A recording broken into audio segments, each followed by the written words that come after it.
คอยไม่อยากได้หรอกขอญาติเป็นบุญเป็นกรรมชาตินี้เอาไว้สร้างงานละนอนแยกของกระจินก็ขอพูดอะไร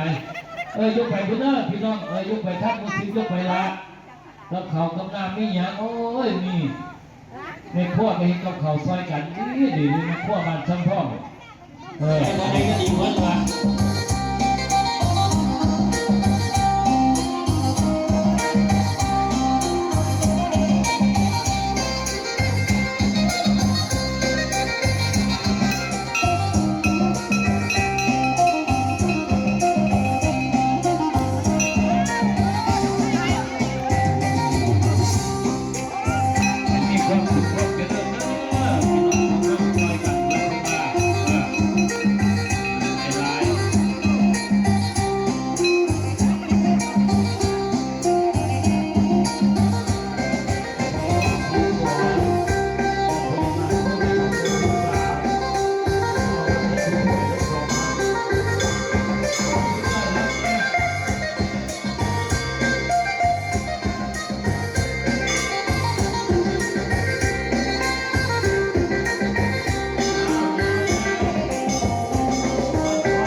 ขออนุญาตประกาศเด้อท่านไหนทำรถกุญแจ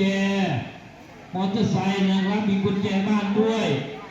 ให้มารับกับผมนะครับเห็นกุญแจเสียแล้วกุญแจมอเตอร์ไซค์ไปแล้วเด้อนี่ครับ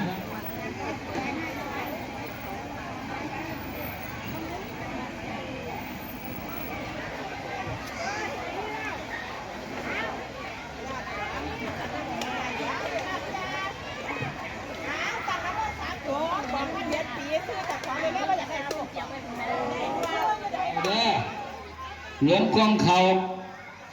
เอากองเขาเพิ่นไปให้เอามาขึ้นเด้อ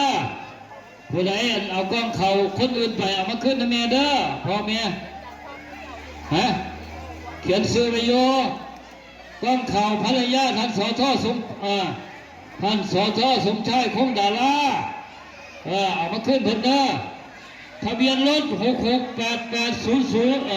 6680นะครับมาขึ้นด่วนด้วยแล้วก็ทะเบียน1166นะครับมาเคลื่อนให้แน่เด้อพระพุทธเจ้าออกมาได้ครับมาเคลื่อนให้แน่6688011165นะครับเคลื่อนให้แน่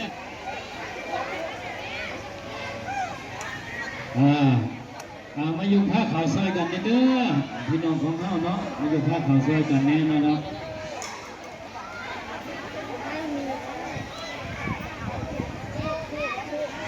นี่โรคไข้ไข้เจ็บขอให้ร่ำให้รวยเด้อสิ่งศักดิ์สิทธิ์วัดซ้ำทองคงคอทุกท่าน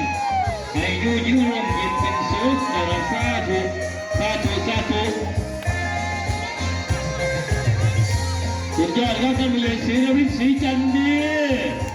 ท่านผู้ใหญ่ฉลายชาชุมพรท่านผู้ใหญ่สำรองศรีสอนท่านผู้ใหญ่วิชาญศรีพุทธาท่านผู้ใหญ่อมัสราเจ้าภาพนะครับปึ๊บเอาพอน